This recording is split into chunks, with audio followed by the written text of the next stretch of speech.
we're about to get into this topic right now, man. Drake versus Pusha T. It's been a long time coming. They've both been sending subliminal jabs at each other for the longest time, man.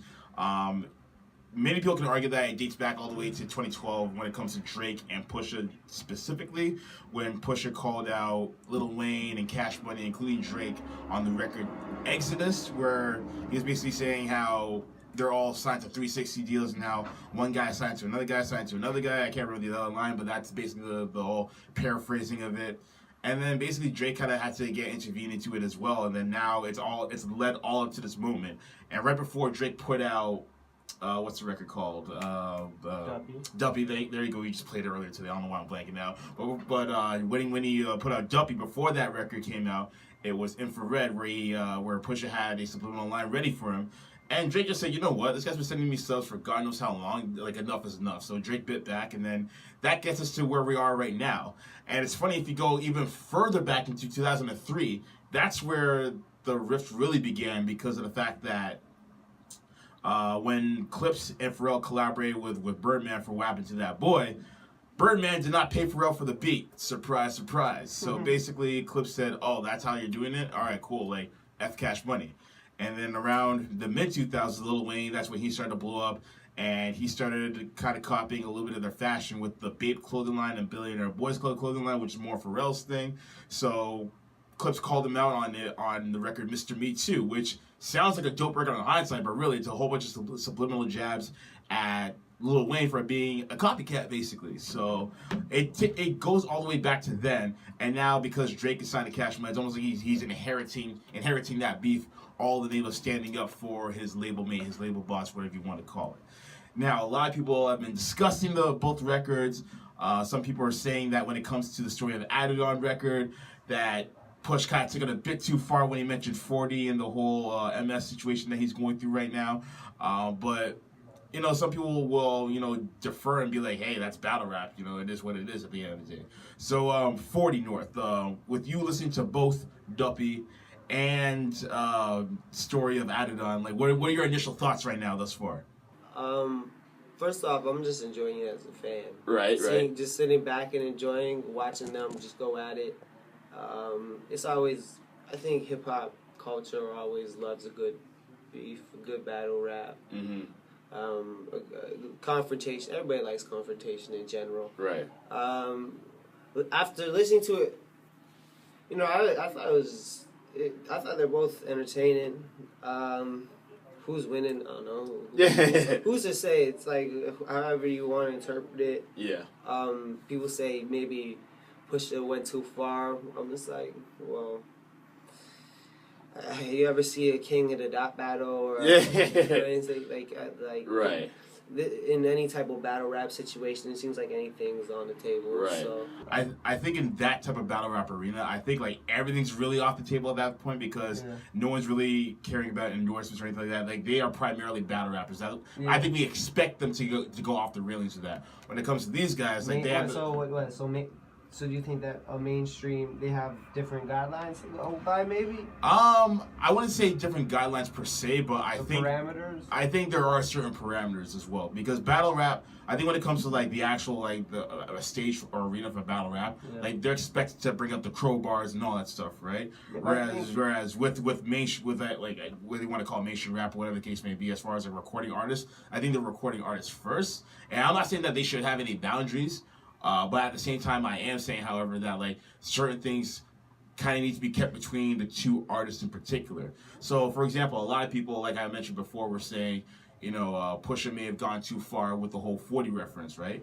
Now, in a battle rap arena, we would have expected that. But in this type of arena right here, because that person in particular has nothing to do with the actual beef, it's like, why mention him and why mention that crippling thing that he's kind of going through right now? It could be viewed as insensitive for sure, but like, I don't think Pusha T got into rapping to worry about other people's feelings. I don't think many rappers got into. I mean, he's been talking about selling crack on his raps for like 15 years now. So I think he's past that boat. I don't think many rappers get into business to worry about other people's feelings. I think either and then they're trying to get some money.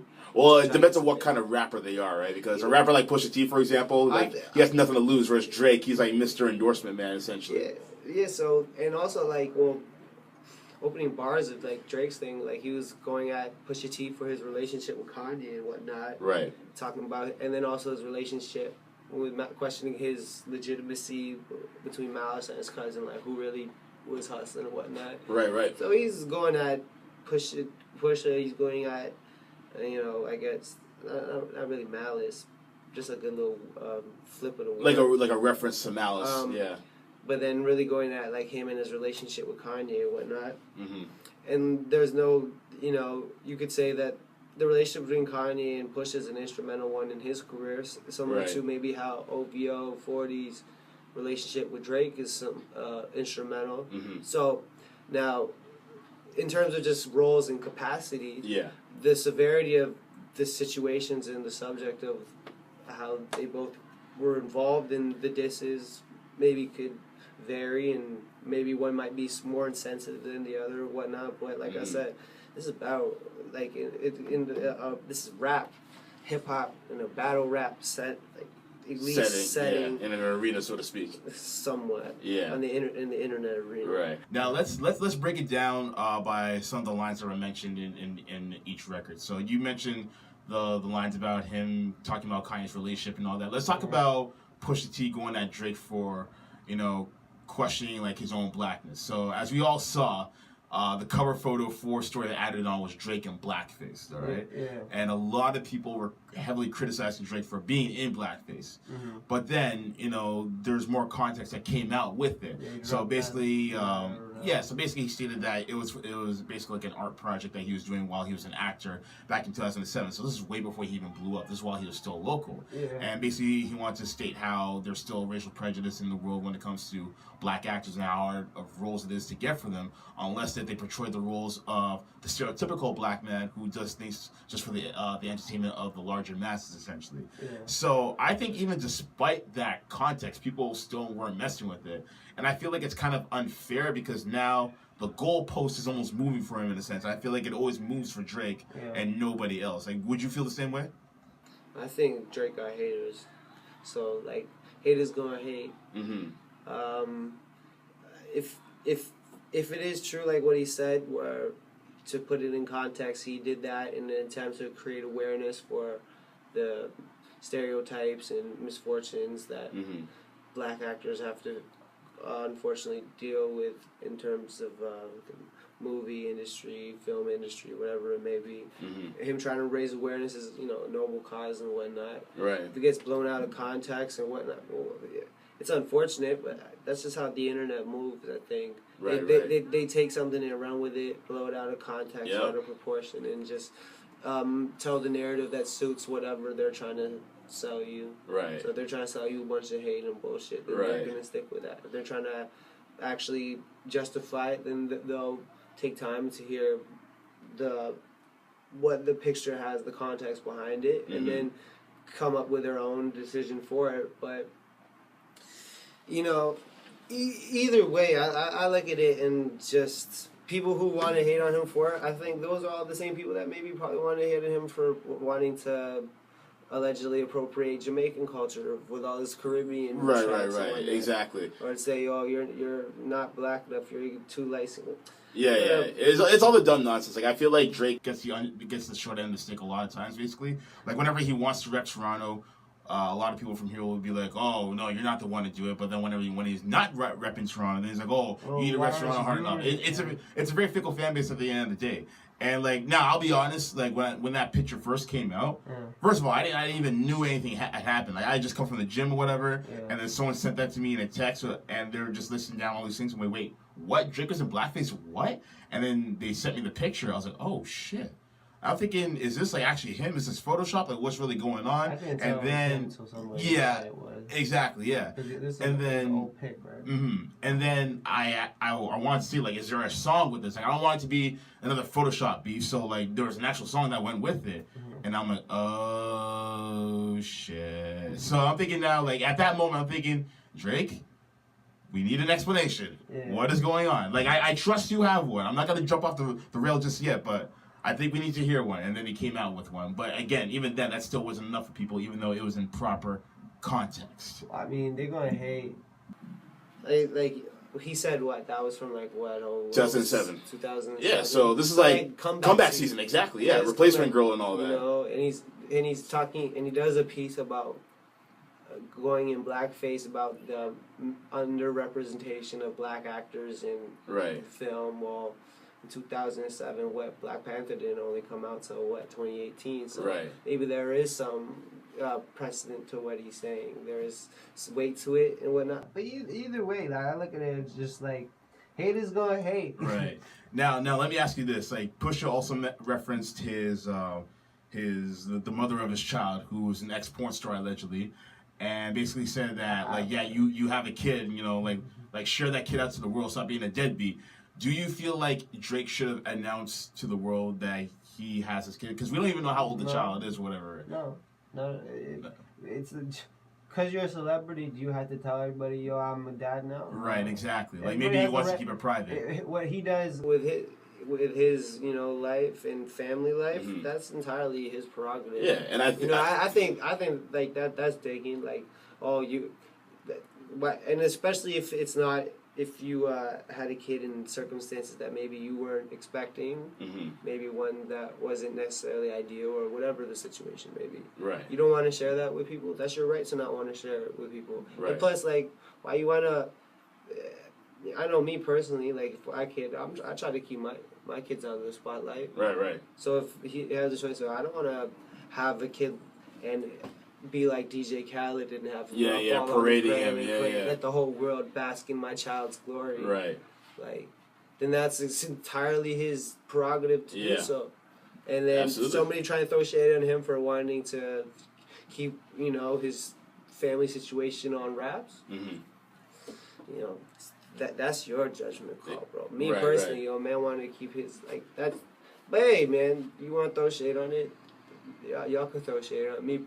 I feel to me, it just seemed like that Pusha was just trying to throw shade at him for getting a porn star pregnant. Right. And it's just like, damn, you know. Exactly. How many times that girl been fucked and you don't. Yeah. That's some real shit. Right. So let me ask you this. So we've heard both records right now. Like I'm not really counting Infrared because there's only like one or two lines that he had for Drake in that.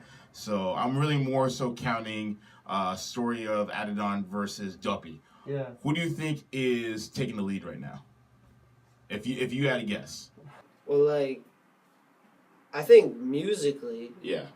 Like, if we're talking this musically, I think Duppy's more enjoyable, like, as a music, because, like, what was Adidon? It was just Story of OJ beat. Yeah, right? It was a freestyle. Yeah. I haven't heard the Duppy beat before. Yeah, Duppy was an original beat from Boy Wonder. There you go. He probably had it in the stash somewhere. That's all you need. Yeah. It's a Boy Wonder beat. Yeah. Boy Wonder beat. Right. That's all. What more you need? It's a Boy Wonder. But like if we're not talking about this musically, like we're trying to like weigh the bars, strip away the music, right, and go at it. You know, it's all a matter of.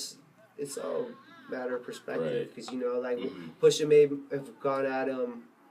You know, they both went at him and his team. They both went at each other with pretty much personals. And in battle raps, I think personals beat jokes. Right. You know what? At the end of the day, I feel like right now the series is tied at 1. In my personal opinion, I feel like it's tied at 1 because Drake. You call it a stalemate. Or it's a push. Yeah, it's definitely a stalemate right now because I think Drake hit him up with some truth basically about like how. You know, you were never the drug dealer, et cetera, which is one thing that we've always questioned about certain rappers. I think the one-liners is like how it's like talking something like older than the one where it's like you're older than me but behind me or some shit. Oh no, I think he said you're older than the label boss you're running behind, basically. Yeah. And you're not even top 5 talent-wise in your own crew. Yeah. Right? And that's those are fighting words right there. Like, now many people would say that Pusha T is the best rapper in good music, but for him to say that he's not, you know, now you're questioning his pen, which is more fighting words you're adding, right? Yeah, but then Pusha T kind of hit him with the juggler talking about, you know, the baby mom is a porn star and how you're hiding the kid. Because I never knew about this. Like, this is stuff that no one really knew about.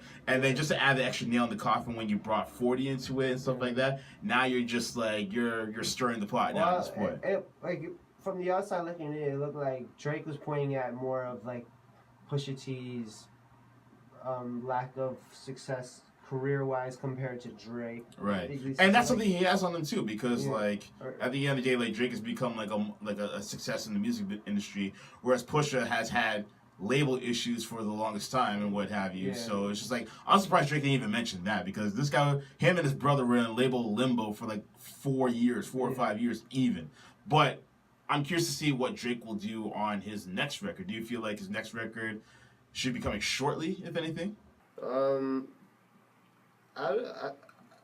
Well, considering how that first one came out, like the day of, Yeah. like he just got this, like it makes you, I don't know, maybe he was sitting on some like material, because like as Right. you were alluding to earlier, that it was brewing between them, that maybe like Drake was sitting on that Malice line for a bit. Who knows? Right, you never know. I don't know. Not saying that's the case, but Yeah. in terms of like, will there be another one? I don't know.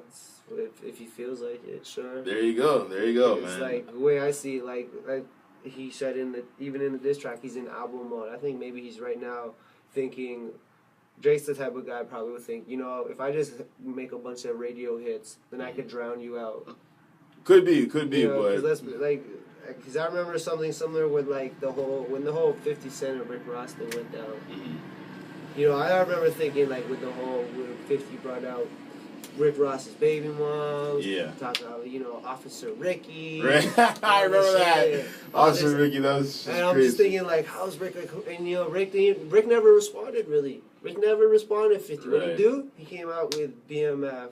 He came out with No one really cared, to be honest. Like, they just music. wanted to hear hot music. Like, that beef was really a beef. It was just like prank versus prank in a sense, right? Like, there was no like. But I don't know. I felt like 50 was going to try to assassinate his rapping character, Rick Ross's rapping character. I mean, yeah, he was trying, but like at the end of the day, like no one really cared. Well, that's because Rick Ross came out with just bangers, and just came out with that Florida trap, Exactly. Like, I feel like at the end of the day, like as long as you come out with good music, no pun intended, then like people are gonna bump regardless. I think the only person who just crashed and burned after a beef really was Ja Rule, and he kind of got crashed and burned in the worst way, basically. Yeah. But nonetheless, ladies and gentlemen, what do you guys think? Who is up in the series right now? Is it Drake? Is it Pusha T? Did Pusha T go too far with his diss records? Does Drake need to respond immediately? What's really happening right now? Either way, hit me up on Twitter or on social media in general at Cool Radio CC and share your thoughts. Woo!